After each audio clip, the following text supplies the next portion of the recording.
नमस्ते दोस्तों। इंसान की वाणी एक कीमती आभूषण है। इसके गलत इस्तेमाल से इंसान की चमक फीकी पड़ जाती है। इसका सिंपल मतलब है कि इंसान के जीवन में जो है उसकी बोली बहुत ज़्यादा महत्वपूर्ण होती है। अगर उस व्यक्ति का समाज में चरित्र का निर्धारण होता है, वो पूर्णतः जो है उसकी बोली पर निर्धारित होता है कि उसकी बोली किस तरह की है। जिस भी व्यक्ति की मधुर बोली है उसका सकारात्मक प्रभाव रहता है समाज में, और जिस भी व्यक्ति की बोली जो है वो कड़वी है उसका प्रभाव जो है समाज में नकारात्मक रहता है। इसलिए जो है इंसान को अपनी बोली को नियंत्रित रखना चाहिए, अपनी भाषा को नियंत्रित रखना चाहिए कि किस शैली में बात किया जा रहा है।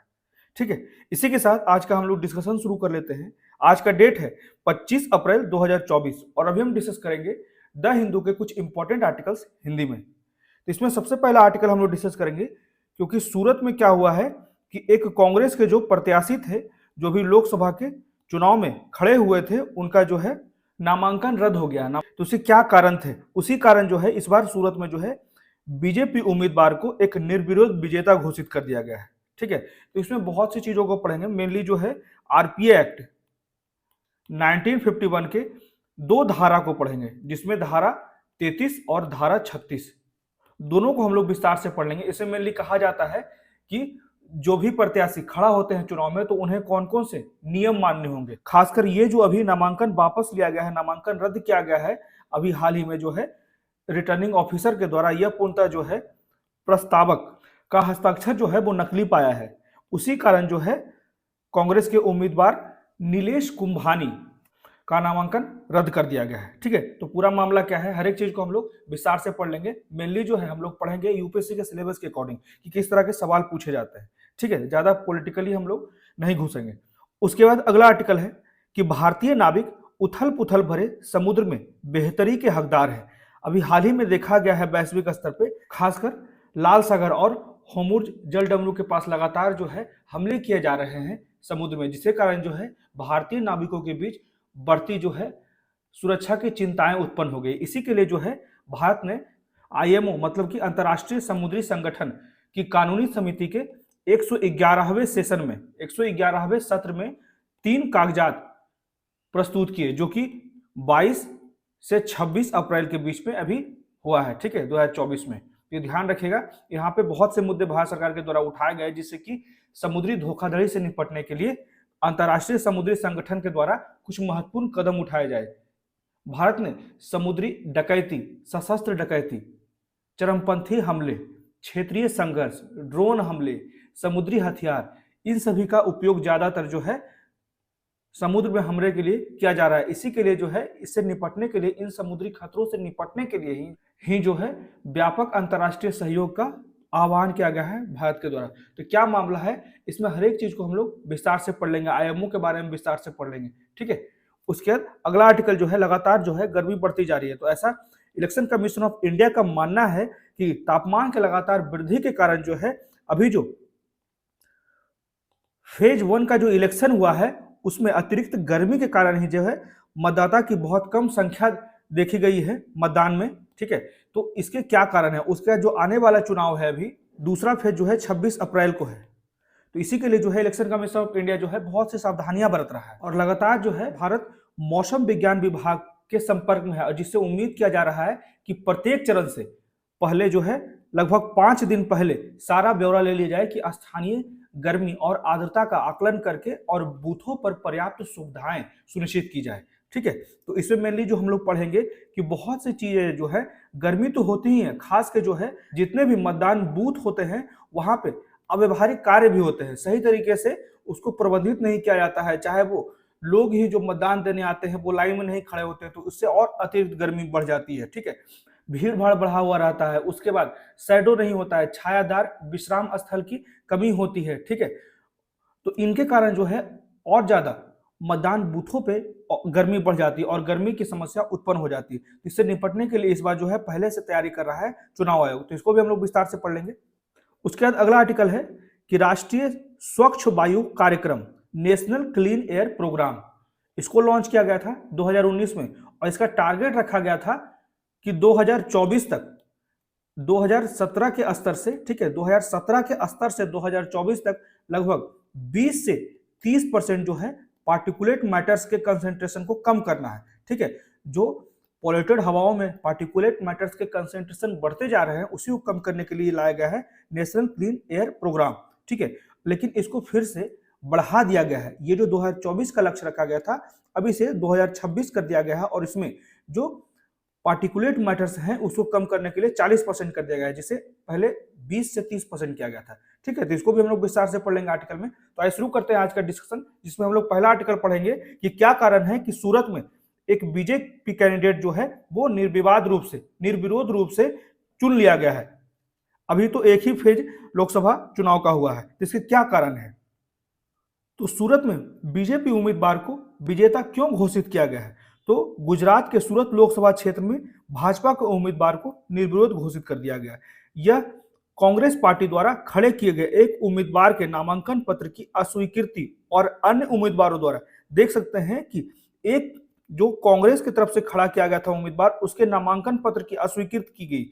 उसके बाद अन्य जो उम्मीदवार खड़ा थे उसके द्वारा नामांकन वापस ले लिया गया।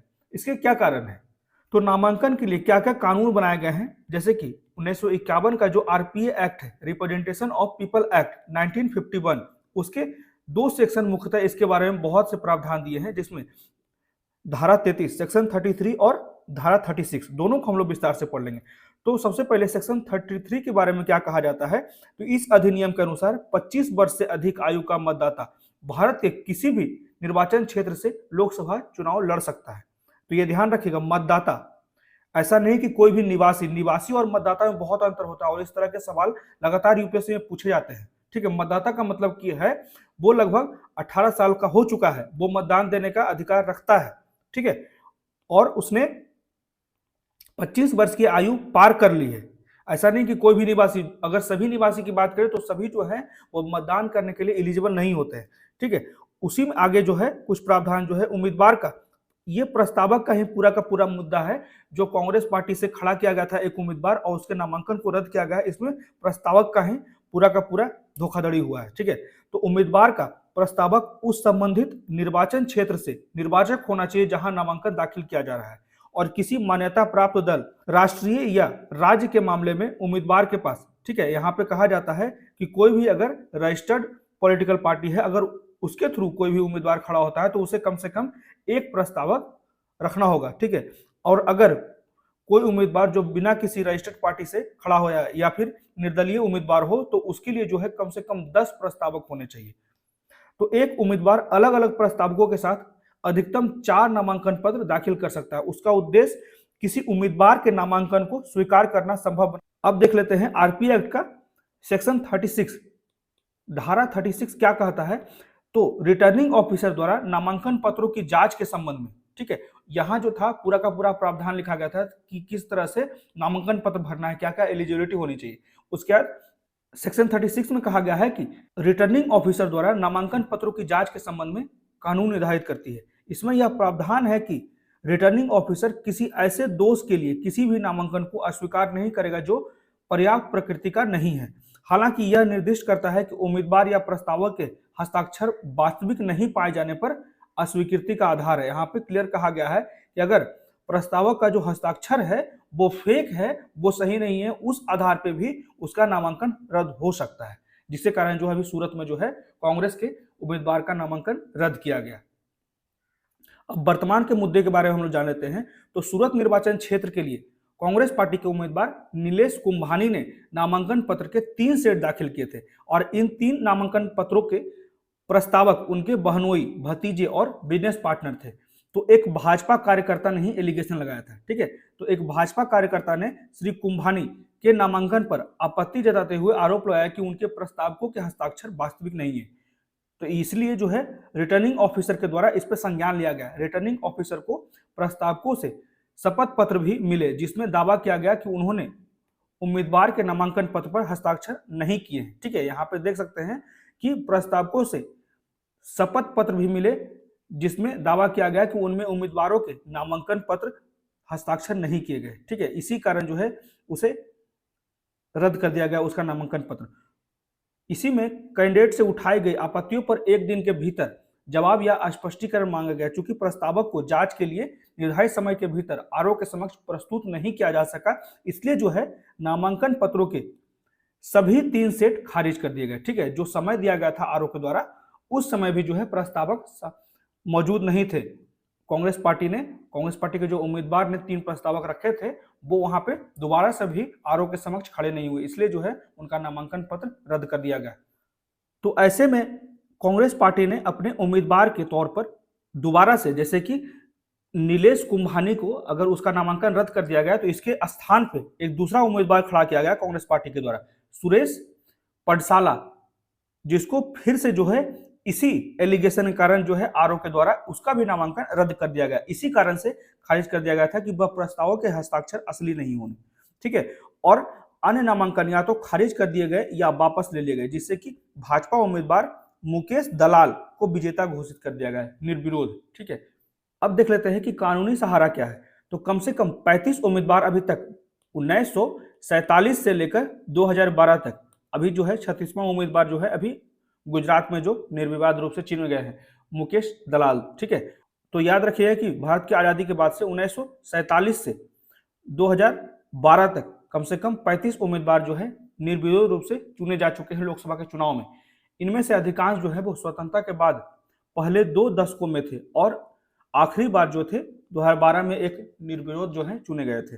हालांकि मौजूदा मामला जो है तो कांग्रेस के द्वारा एलिगेशन लगाया जा रहा है। कांग्रेस पार्टी ने आरोप लगाया है कि प्रस्तावकों को अपने हस्ताक्षर से पीछे हटने के लिए मजबूर किया गया था। इसने रिटर्निंग ऑफिसर के फैसले को रद्द करने और चुनाव प्रक्रिया को फिर से शुरू करने की मांग करते हुए चुनाव आयोग से संपर्क किया। हालांकि यह संभावना नहीं है कि चुनाव आयोग इस अनुरोध पर, ठीक है, क्योंकि यहाँ पे कोई भी अगर निर्णय दिया जाता है रिटर्निंग ऑफिसर के द्वारा तो इस पर कोई भी सवाल नहीं उठाया जा सकता है। यही बात यहाँ पे कहा जाता है कि यह संभावना नहीं है कि चुनाव आयोग इस अनुरोध पर कार्रवाई करे, क्योंकि आरपीए एक्ट के साथ पढ़े जाने वाले संविधान के अनुच्छेद 329 बी में प्रावधान है कि संबंधित उच्च न्यायालय, जिस भी राज्य में ये घटना घट रही है वहां के संबंधित उच्च न्यायालय, जैसे कि गुजरात उच्च न्यायालय की बात की जा रही है, तो गुजरात उच्च न्यायालय के समक्ष चुनाव याचिका को छोड़कर किसी भी चुनाव पर सवाल नहीं उठाया जा सकता। और जिन आधारों पर ऐसी चुनाव याचिका दायर की जाती है उनमें से एक नामांकन पत्रों की अनुचित अस्वीकृति है। इसलिए जो है उपलब्ध कानूनी सहारा जो है गुजरात उच्च न्यायालय में चुनाव याचिका दायर करना ही है। तो आरपीए एक्ट में यह प्रावधान है कि उच्च न्यायालय 6 महीने के भीतर ऐसे परीक्षणों को समाप्त करने का प्रयास करेगा जिसका अतीत में ज्यादातर पालन नहीं किया गया था, और चुनाव याचिकाओं का शीघ्र निस्तारण सही दिशा में एक कदम होगा। ठीक है, तो यह था पूरा का पूरा मामला कि क्यों जो है सूरत में कांग्रेस पार्टी के उम्मीदवार का नामांकन रद्द कर दिया गया। इसी कारण जो है बीजेपी के जो उम्मीदवार थे मुकेश दलाल को निर्विरोध रूप से चुन लिया गया। अब बढ़ते हैं अगले आर्टिकल की तरफ। यहाँ पे लगातार जो है समुद्री क्षेत्रों में हमले देखे जा रहे हैं। अभी हाल ही में रेड सी के रीजन में देखा गया या फिर स्ट्रेट ऑफ होर्मुज़ के रीजन में देखा गया। लगातार जो है समुद्री की सुरक्षा का सवाल उठता जा रहा है। इसलिए जो है भारत सरकार के द्वारा जो है इंटरनेशनल मैरीटाइम ऑर्गेनाइजेशन आईएमओ में जो है 3 पेपर का एप्लीकेशन जो है आईएमओ के 111वें सेशन में जो है सबमिट किया गया है। और ये कब तक सेशन चलेगा आईएमओ का, तो अप्रैल 22 से अप्रैल 26 तक 2024 में। ठीक है, तो इसके क्या कारण है हर एक चीज को हम लोग विस्तार से देख लेते हैं। लाल सागर और होर्मुज़ जल डमरू मध्य जैसे संवेदनशील भौगोलिक क्षेत्रों में वाणिज्यिक जहाजों पर हाल के हमले के बाद भारतीय नावों के बीच बढ़ती सुरक्षा की चिंताएं व्याप्त है। इसी के कारण जो है भारत ने आईएमओ इंटरनेशनल मैरीटाइम ऑर्गेनाइजेशन अंतर्राष्ट्रीय समुद्री संगठन की कानूनी समिति के 111वें सेशन में 3 कागजात प्रस्तुत किए। ठीक है, इसमें मेनली जो कहा गया है भारत के द्वारा आवाज उठाया गया है जिससे कि समुद्री सुरक्षा को सुनिश्चित किया जा सके। इसमें समुद्री धोखाधड़ी से निपटने के लिए आईएमओ के प्रयासों को स्वीकार करते हुए भारत ने समुद्री डकैती, सशस्त्र डकैती, चरमपंथी हमले, क्षेत्रीय संघर्ष, ड्रोन हमले और समुद्री हथियारों को उपयोग जैसे उभरते जोखिम सहित विभिन्न समुद्री खतरों से निपटने के लिए व्यापक अंतर्राष्ट्रीय सहयोग का आह्वान किया है आईएमओ से। ठीक है, तो समुद्री डकैती वापस आ गई। बहुत समय से जो था समुद्र में सुरक्षा सुनिश्चित कर लिया गया था, लेकिन हाल के पिछले 1 वर्षों में जो है लगातार हमले होने लगे हैं जिससे कि समुद्री मार्ग फिर से असुरक्षित हो गए हैं। अपहरण सहित सोमालिया के तट पर हाल के समुद्री डाकू हमले समुद्री डकैती के पुनरुत्थान का संकेत देते हैं। दिसंबर 2023 और जनवरी 2024 में सोमालिया समुद्री डाकुओं ने एमबी रुएन और एमबी लाला नॉरफॉक जैसे जहाजों को निशाना बनाया, ठीक है।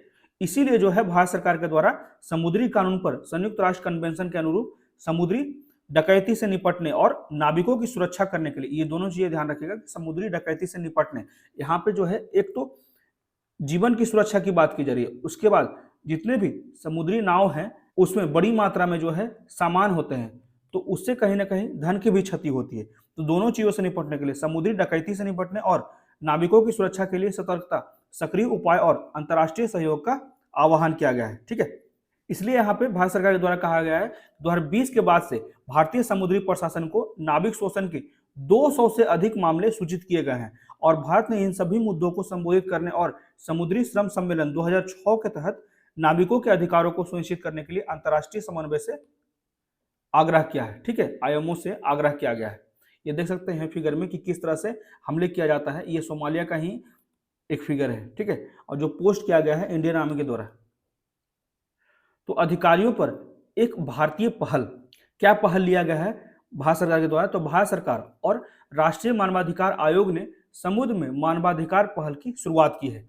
इसी में कहा जाता है कि नाविकों को विदेशी जेलों में बंद किए जाने, विदेशी जल क्षेत्र में फंसे होने और अवैध हिरासत में रखे जाने के मामले सामने आए हैं। इसलिए जो है यहाँ पे कहा जाता है ह्यूमन राइट्स एट सी, इसे ध्यान रखिएगा।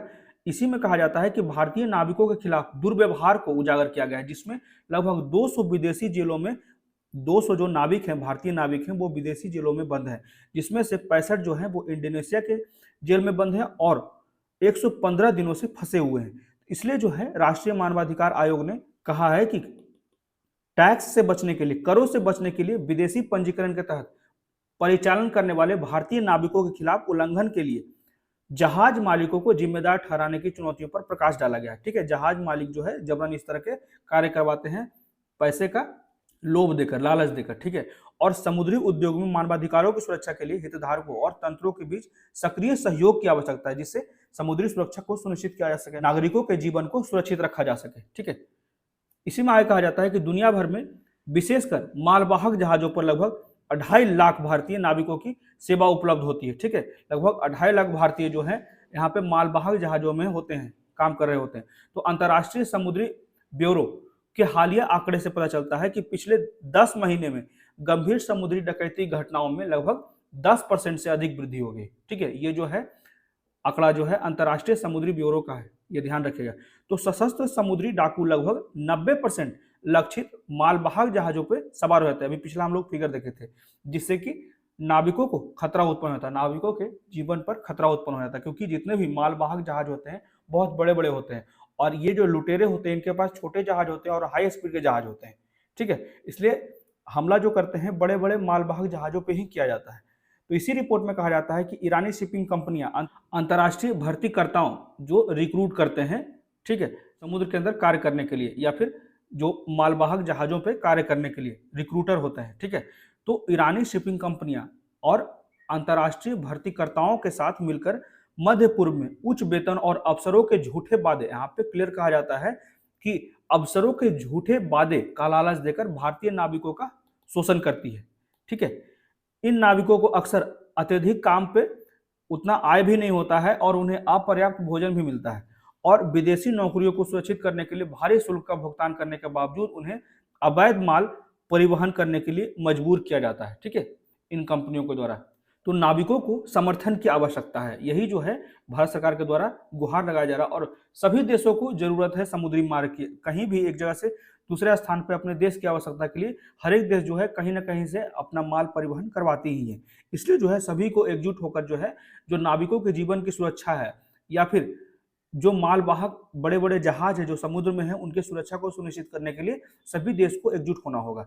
तो इन जोखिमों के बावजूद कई भारतीय नाविक समुद्र में अपने करियर के लिए प्रतिबद्ध है, जिससे बेहतर अधिकार और सुरक्षा मिलना अनिवार्य हो जाता है। तो वर्तमान में वैश्विक समुद्री आबादी का 9.35% प्रतिनिधित्व करता है। तो भारत का लक्ष्य है अगले 10 से 20 वर्षों में अपनी हिस्सेदारी को, मतलब कि अगले 10 से 20 वर्षों में और ज्यादा जितना भी समुद्र में लोग कार्य करते हैं उसमें 20% भारतीय हों, जिसमें जहाज प्रबंधन कंपनियां महत्वपूर्ण भूमिका निभाएगी, ठीक है।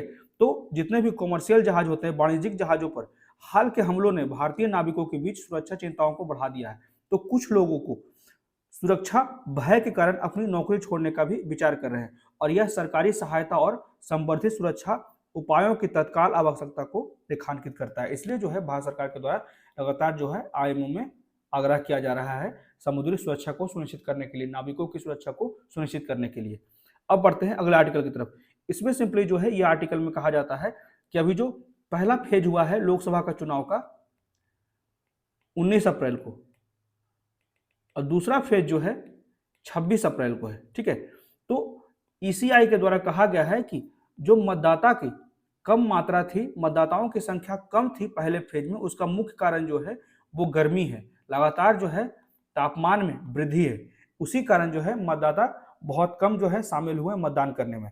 इसी को दूर करने के लिए जो है इलेक्शन कमीशन ऑफ इंडिया ने अभी हाल ही में इंडियन मेट्रोलॉजिकल डिपार्टमेंट आईएमडी के साथ लगातार संपर्क में है, जिससे कि हम लोग चुनाव से पहले 5 दिन पहले सारा का सारा आकलन कर सके कि किस तरह का टेम्परेचर रहने वाला है जहां पे भी चुनाव होने वाला है, जहां पे भी पोलिंग बूथ लगेगा, ठीक है।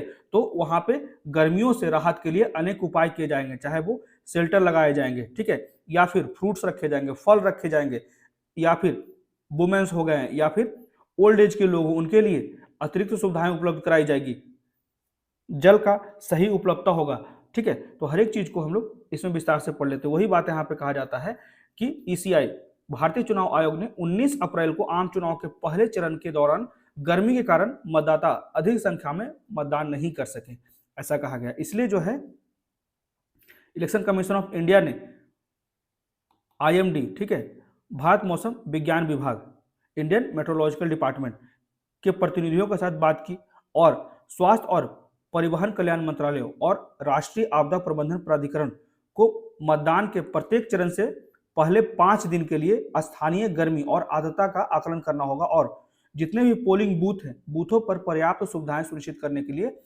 जितने भी स्टेट इलेक्शन कमीशन है, राज्य चुनावी तंत्र के साथ काम करना होगा, ठीक है। वही बात कहा जाता है। तो गर्मी तो होती ही है बाहर में, लेकिन अगर अव्यवहारिक प्रबंधन होता है पोलिंग बूथ पे, तो उसके कारण गर्मी और ज्यादा लगती है, कोलाहल की स्थिति उत्पन्न हो जाती है। जैसे उदाहरण के लिए अर्ध योजनाबद्ध या फिर अनियोजित क्षेत्र, खराब वेंटिलेशन, ठीक है, जिस पोलिंग बूथ पे खराब वेंटिलेशन होता है या फिर इलेक्ट्रिसिटी नहीं है, तो वहां पे और ज्यादा गर्मी होती है। भीड़ भाड़ अव्यवहारिक तरीके से प्रबंधित नहीं किया जा रहा है, छायादार विश्राम स्थलों की स्थापना नहीं की गई है, डामर सतहों, जितने भी सड़क के किनारे हैं वहां पे लोग खड़े हैं तो वहां पे और ज्यादा गर्मी लगती है। डामर सतहों से निकलने वाली गर्मी की अनदेखी के कारण जो है गर्मी के तनाव के जोखिम और ज्यादा बढ़ जाते हैं, ठीक है।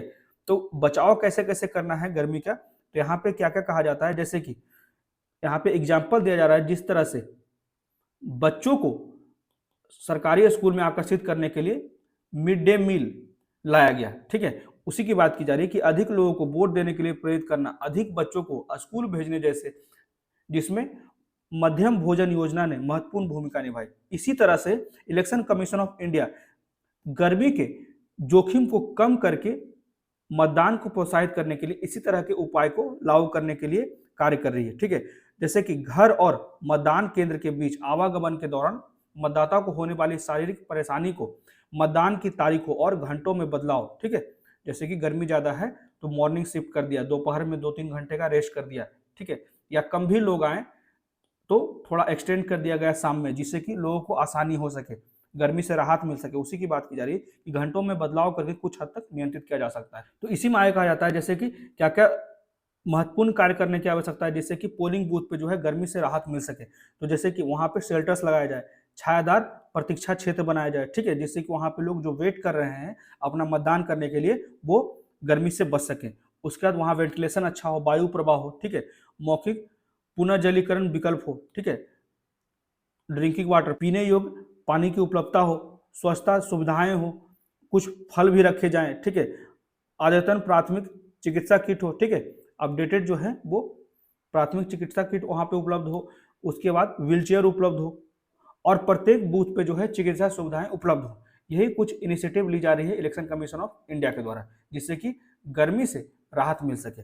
तो कुछ अतिरिक्त जरूरतें टास्क फोर्स से परे हैं। उदाहरण के लिए बूथों पर गर्मी प्रबंधन प्रोटोकॉल और प्रावधानों के बारे में मतदाताओं की जागरूकता बढ़ाने की इलेक्शन कमीशन ऑफ इंडिया की प्रतिज्ञा एवं मान्यता प्राप्त सामाजिक स्वास्थ्य कार्यकर्ताओं के, यहाँ पे सामाजिक स्वास्थ्य कार्यकर्ताओं के कर्तव्य या फिर संसाधन का अतिक्रमण नहीं करना चाहिए और इसके बजाय एक अलग कैडर पर भरोसा करना चाहिए। तो यही चीजें हैं इलेक्शन कमीशन ऑफ इंडिया के द्वारा गर्मी से निपटने के लिए कुछ महत्वपूर्ण इनिशिएटिव लिए जा रहे हैं। अब बढ़ते हैं अगले आर्टिकल की तरफ। इसमें सिंपली कहा जाता है नेशनल क्लीन एयर प्रोग्राम, ये क्यों लाया गया था? ये जो है मेनली जो है पार्टिकुलेट मैटर्स को कम करने के लाया गया है और इसकी जो लॉन्च किया गया है, इसको लॉन्च किया गया था 2019 में, ठीक है। और इसका जो मुख्य उद्देश्य है पार्टिकुलेट मैटर्स के कंसेंट्रेशन को कम करना है, ठीक है। और इसे कैसे कम करना है? तो 2017 के स्तर से 2024 तक 20 से 30% तक पार्टिकुलेट मैटर्स के कंसेंट्रेशन को कम करना है, ठीक है। इसका मुख्य उद्देश्य था। इसी को जो है फिर से रिवाइज किया गया है, संशोधित करके जो है इसका टारगेट चेंज कर दिया गया है। जहां ये 2024 रखा गया था, इसी को अब 2026 कर दिया गया है। अब पार्टिकुलेट मैटर्स का जो कंसेंट्रेशन कम करने की बात की गई थी, जो पहले 20 से 30% थी, उसे अब 40% कर दिया गया है, ठीक है। इसी के बारे में हम लोग विस्तार से देख लेते हैं, वही बातें यहाँ पे कही गई है, ठीक है। तो इसी में जो है नेशनल क्लीन एयर प्रोग्राम के तहत भारत में वार्षिक पार्टिकुलेट मैटर्स पीएम स्तरों को लगातार उल्लंघन करने वाले शहरों को वार्षिक स्वच्छ वायु कार्य योजना तैयार करने और लागू करने की आवश्यकता है, ठीक है। इसे ध्यान रखिएगा। तो इसी को कहा जाता है CAAP the clean air action plan, ठीक है। इसी को तैयार करने के लिए किया गया है वार्षिक स्वच्छ वायु कार्य योजना। इसको सुविधाजनक बनाने के लिए पर्यावरण, वन और जलवायु परिवर्तन मंत्रालय ने लगभग 10,422.73 करोड़ रुपए आवंटित किए हैं, जिससे कि सभी राज्यों को नेशनल क्लीन एयर प्रोग्राम का फायदा मिल सके, ठीक है। और ज्यादा से ज्यादा बेहतर तरीके से सभी राज्य जो हैं वो क्लीन एयर एक्शन प्लान को सही तरीके से लागू करने में सफल हो सके, ठीक है। तो राष्ट्रीय स्वच्छ वायु कार्यक्रम पे क्या क्या कहा जाता है? तो अधिकांश शहरों ने क्या क्या समस्याएं हैं? तो अधिकांश शहरों ने सक्रिय रूप से अपने CAPP मतलब कि क्लीन एयर एक्शन प्लान प्रस्तुत किए, फिर भी जो है उनका कार्यान्वयन असंगत रहा। यह ध्यान रखिएगा। हर एक जगह जो समस्या मेनली जो है इंप्लीमेंटेशन का है, ठीक है। तो मंत्रालय के अनुसार अब तक आवंटित धनराशि का औसतन केवल 60% ही उपयोग हुआ है। जो लगभग 10,422.73 करोड़ आवंटित किए गए थे NCAP प्रोग्राम के लिए, ठीक है, उसी में जो है लगभग 27% शहर अपने निर्धारित बजट का 30% से भी कम उपयोग किया।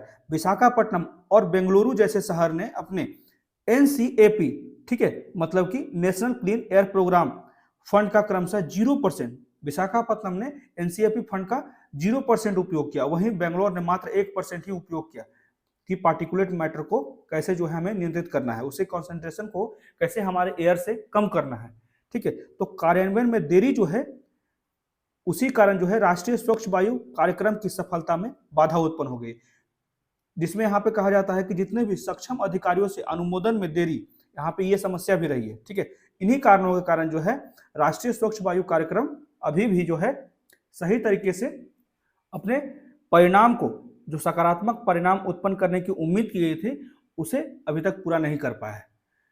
तो समस्याएं क्या क्या है? तो कार्यान्वयन प्रक्रिया के लिए मानक संचालन प्रक्रियाओं का भी अभाव है, नियंत्रण उपायों को लागू करने के लिए आवश्यक समय लेने वाले कार्यों और अच्छी तरह से परिभाषित समय सीमा की अनुपस्थिति, यहाँ पे समय सीमा की अनुपस्थिति है, सही तरीके से अभी प्लानिंग ही नहीं हो पा रहा है, तो इम्प्लीमेंटेशन कैसे होगा, ठीक है। उसके बाद नौकरशाही, लाल फीताशाही भी यहाँ पे समस्या है, ब्यूरोक्रेट्स का कहीं ना कहीं नेक्सस होता है और उसी कारण जो है सही तरीके से इम्प्लीमेंटेशन नहीं होता और प्रस्तावित समन उपायों की प्रभावशीलता के बारे में लंबे समय तक बने रहने में भी संदेह होता है, ठीक है। आउटडोर स्मोक टावर की अप्रभावशीलता पर हालिया निष्कर्ष के बाद जो है निर्णय निर्माताओं की हिचकिचाहट उचित है, लेकिन इस पर काबू पाने के लिए यहाँ पे क्लियर कहा जाता है कि अगर NCAP national clean air programme को अगर सही तरीके से क्रियान्वित करना है तो उसके लिए मुख्यतः जो है उत्सर्जन सूची, उसी को कहा जाता है इमिशन इन्वेंट्री EI, वायु गुणवत्ता AQ मॉडलिंग और स्रोत विभाजन मतलब कि सोर्स एपोर्शनमेंट पर आधारित एक प्रणालीगत दृष्टिकोण की आवश्यकता, तभी जाकर हम लोग नेशनल क्लीन एयर प्रोग्राम को सही तरीके से सफल बना पाएंगे, ठीक है। इसी में आगे कहा जाता है कि वैज्ञानिक उपकरण कैसे मदद कर सकते हैं, तो यहाँ पे दो डेटा को ज्यादा से ज्यादा बनाने को महत्व दिया गया है कि प्रदूषण की उत्पत्ति की पहचान करने और समझने के लिए जो है पहला जो है इमिशन इन्वेंट्री और SA का मतलब होता है सोर्स अपोर्समेंट, ये दोनों चीजों को महत्व देने की आवश्यकता है। तो यहाँ पे इमिशन इन्वेंट्री स्थानीय, ध्यान रखिएगा इमिशन इन्वेंट्री का जो परिभाषा है, तो स्थानीय प्रदूषण स्रोतों और उनके योगदान के बारे में अंतर्दृष्टि प्रदान करता है, जिससे विशेषज्ञों को अन्य कारकों के अलावा विभिन्न क्षेत्रों में जनसांख्यिकी बदलाव और तकनीकी प्रगति के आधार पर भविष्य के उत्सर्जन का पूर्वानुमान लगाने की अनुमति देता है। ईआई जो है वो लक्षित प्रदूषण नियंत्रण रणनीतियों को आकार देने में भी मदद करता है और उनकी भी अपनी सीमाएं हैं। विशेष रूप से सीमा पार प्रदूषण स्रोतों के प्रभाव का आकलन करते हैं, जैसे कि शहर की वायु गुणवत्ता पर दिल्ली के बाहर पराली जलाने के प्रभाव का निर्धारण करते हैं। वहीं जो है सोर्स एपोर्शनमेंट क्या होता है, तो एसए अध्ययन दूर स्थित स्रोत सहित विभिन्न प्रदूषण स्रोतों के योगदान का विस्तृत विश्लेषण करते हैं। ठीक है, दूर स्थित जो प्रदूषण स्रोत होते हैं उसका सही तरीके से विश्लेषण किया जाता है। हालांकि वे पूर्वानुमानित विश्लेषण के लिए उपयुक्त नहीं है और रासायनिक विश्लेषण के लिए विशेष कर्मियों और उपकरणों सहित पर्याप्त संसाधनों की आवश्यकता होती है। तो सोर्स एपोर्शनमेंट अध्ययन भी प्रदूषण की उत्पत्ति के बीच अंतर नहीं कर सकता है, जैसे 200 मीटर दूर और 20 किलोमीटर दूर डीजल ट्रकों से उत्सर्जन, क्योंकि डीजल उत्सर्जन में समान रासायनिक हस्ताक्षर होते हैं, केमिकल सिग्नेचर होते हैं। ठीक है, तो इन जो गैप्स हैं उसको कैसे फुलफिल किया जाएगा एयर क्वालिटी में, तो उसी में इन अंतरालों को एयर क्वालिटी मॉडलिंग के माध्यम से कम किया जा सकता है, जो दूर के स्रोतों सहित प्रदूषण फैलाव की हमारी समझ को सूचित करेगा। तो इसलिए जो है ईआई और एसए दोनों ज्यादा महत्वपूर्ण है। ठीक है, तो ध्यान रखिएगा इसका उपयोग कैसे किया जाएगा। तो जितने भी अच्छे शहर हैं जो लगातार जो है अपना रिपोर्ट्स देते हैं, ठीक है, चाहे वो सीएपी रिपोर्ट हो, ठीक है, मतलब कि जो states annual clean air action plans लगातार जो है हर साल प्रस्तुत करते हैं, उसी की बात की जाए कि आदर्श रूपों से शहरों को वायु प्रदूषकों को इंगित करने और प्रत्येक प्रदूषणकारी गतिविधियों को लक्षित करने वाले समन उपाय तैयार करने के लिए ईआई और एसए डेटा पर गौर करना चाहिए।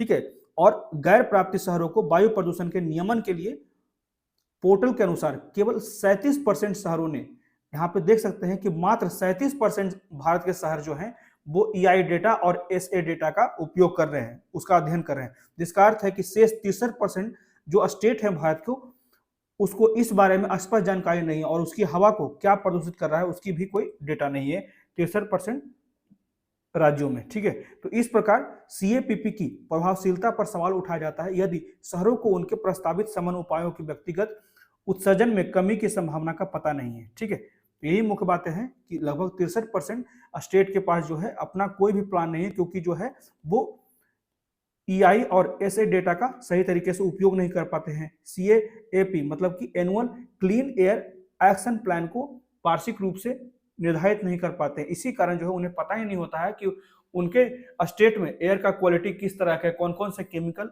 इन्वॉल्व हैं उसमें, तभी तो जाकर हम उसका समाधान ढूंढ पाएंगे। तो एनसीएपी को सफल होने के लिए क्या होना चाहिए, तो डेटा और मॉडल की आवश्यकता से परे जमीन पर कार्यान्वयन पर ज्यादा आवश्यक है। ठीक है, इंप्लीमेंटेशन अच्छे तरीके से होना चाहिए। कार्यान्वयन एजेंसियों को साझा मानकीकृत तकनीकी मूल्यांकन का उपयोग करके नौकरशाही लाल फीताशाही को कम करने का प्रयास करना चाहिए। ठीक है, जिससे कि जितने भी एनसीएपी जो फंड्स दिए गए हैं उसका सही तरीके से राज्यों के द्वारा उपयोग किया जा सके। तकनीकी व्यवहार्यता, बजट और समय का अनुपालन प्रारंभिक योजनाओं का हिस्सा होना चाहिए। एनसीएपी द्वारा निर्धारित भारत में स्वच्छ हवा की दिशा में यात्रा कठिन होगी, लेकिन आवश्यक है कि एनसीएपी की सफलता एक बहुआयामी दृष्टिकोण पर निर्भर होगा। ठीक है, अब बढ़ते हैं कुछ महत्वपूर्ण क्वेश्चन जो कि करंट अफेयर्स रिलेटेड है, जिसमें पहला क्वेश्चन एनसीएपी से ही है। ठीक है, नेशनल क्लीन एयर प्रोग्राम, तो राष्ट्रीय स्वच्छ वायु कार्यक्रम के संदर्भ में निम्नलिखित कथनों पर विचार कीजिए, जिसमें पहला स्टेटमेंट है इसे 2019 में लागू किया गया था, सही अभी हम लोगों ने पढ़ा है। दूसरा स्टेटमेंट है इसका लक्ष्य जो है 131 शहरों में 2024 तक औसतन पार्टिकुलेट मैटर्स सांद्रता को लगभग 40% तक कम करना है, ये गलत है, 2026 रखा गया है। ठीक है, उसके बाद प्राण एनसीएपी के कार्यान्वयन की निगरानी के लिए एक पोर्टल है, तो कितने कथन जो हैं वो सही है, यहाँ पे केवल 2 कथन सही है, क्योंकि दूसरा जो है गलत है, पहला सही है और तीसरा भी सही है। ठीक है, इसे ध्यान रखिएगा, क्योंकि अगर हम लोग तीसरा की बात कर लें तो प्रारंभ में 2024 तक जो है हम लोग पहले ही पढ़ चुके हैं कि 20 से 40% की कटौती का लक्ष्य रखा गया था, बाद में लक्ष्य को 2026 तक बढ़ा दिया गया। ठीक है, पहले जो था 20 से 30% रखा गया था, बाद में 40% किया गया। ठीक है, और प्राण जो है PRANA ये जो है गैर प्राप्ति शहरों में वायु प्रदूषण के विनियमन के लिए एक पोर्टल है जो एनसीएपी के कार्यान्वयन की निगरानी के लिए एक पोर्टल बनाया गया है, इसलिए जो है तीसरा कथन सही है। उसके बाद अगला क्वेश्चन है निम्नलिखित कथनों पर विचार करें। तो इसमें स्टेटमेंट है पहला कि यह पश्चिम में मध्य अफ्रीकी गणराज्य और पूरब में इथियोपिया से घिरा है, और दूसरा स्टेटमेंट है यह एक स्थल रुद्ध देश है, मतलब कि लैंडलॉक कंट्री है। ठीक है, तो हम किस अफ्रीकी देश की बात कर रहे हैं? तो हम लोग जो बात कर रहे हैं साउथ सूडान की बात कर रहे हैं। ठीक है, क्योंकि साउथ सूडान के ईस्ट में जो है इथियोपिया है, ये ध्यान रखिएगा। इसको फिगर में देख सकते हैं हम लोग, जैसे कि ये साउथ सूडान है तो इसके ईस्ट में इथियोपिया है, इसके वेस्ट में जो है सेंट्रल अफ्रीकन रिपब्लिक है, और इसके साउथ में जो है युगांडा केनिया है। ठीक है, और इसके नॉर्थ में जो है वो सूडान है। ठीक है, क्लियर है। उसके बाद अगला क्वेश्चन जो है, हाल ही में किस संगठन ने विश्व सैन्य व्यय में रुझान 2023 रिपोर्ट, इसी को कहा जाता है trends in world military expenditure 2023 report, तो ये किसके द्वारा जारी किया गया था, किस संगठन के द्वारा? ये जो है simply Stockholm International Peace Research Institute, इसी को कहा जाता है स्टॉकहोम अंतर्राष्ट्रीय शांति अनुसंधान संस्थान के द्वारा यहाँ पे इसे जारी किया गया है, trends in world military expenditure 2023 का रिपोर्ट। अब बढ़ते हैं अगले क्वेश्चन की ओर। यहाँ पे जो है कुछ वाटर बॉडीज हैं और कुछ कंट्रीज हैं, उसको अच्छे तरीके से हम लोग मिलान करेंगे। जैसे अंग्रेजी चैनल जो कि इंग्लैंड के पास है। ठीक है, उसके बाद बेरिंग स्ट्रेट जो कि यूएसए के पास है, ओरेसुंड जल डमरू जिब्राल्टर की खाड़ी, जिब्राल्टर बहुत बढ़िया जंक्शन है जहाँ पे एक तरफ मेडिटेरियन सी है, दूसरी तरफ अटलांटिक ओशन है। ठीक है, तो इसे ध्यान रखिएगा। तो इसमें कौन सा कथन जो है वो सही हो जाएगा? तो इसमें सिंपली जो है एक ही कथन जो है वो सही होगा। ठीक है, सिर्फ और सिर्फ चौथा जो ऑप्शन है वो सही होगा। तो अंग्रेजी चैनल जो होता है वो इंग्लैंड और फ्रांस के बीच में होता है, बेरिंग स्ट्रेट जो है वो यूएसए और रशिया के बीच में है, ओरेसुंड जल डमरू जो है वो डेनमार्क और स्वीडन के बीच में है। ठीक है, क्लियर हो गया। इसलिए जो है सिर्फ और सिर्फ एक ही कथन सही है। उसके बाद अगला क्वेश्चन जो है पक्षी अभ्यारण्य, बर्ड सेंचुरीज और स्टेट या यूटीज, तो बर्ड सेंचुरी स्टेट्स या फिर यूटीज, जैसे सुल्तानपुर पक्षी अभ्यारण्य कहाँ है, या फिर कुमार कुम पक्षी अभ्यारण्य, सलीम अली पक्षी अभ्यारण्य, उसके बाद वेदांथगल पक्षी अभ्यारण्य, तो सुल्तानपुर जो है वो हरियाणा में है। ठीक है, उसके बाद कुमार कोम जो है वो केरल में है, उसके बाद सलीम अली जो है वो गोवा में है, और लास्ट जो है वो तमिलनाडु वेदांथगल। ठीक है, चौथा ऑप्शन जो है तमिलनाडु, इसलिए जो है यहाँ पे कोई भी कथन जो है वो सही नहीं है। ठीक है, तो ये थे आज के द हिंदू के कुछ इंपॉर्टेंट आर्टिकल्स और कुछ महत्वपूर्ण क्वेश्चन जो कि करंट अफेयर से रिलेटेड थे। तो कैसा लगा आज का डिस्कशन, प्लीज मुझे कमेंट करके बताएं, और मेरे वीडियो को ज्यादा से ज्यादा लाइक करें, शेयर करें और मेरे चैनल को सब्सक्राइब करें। Thank you.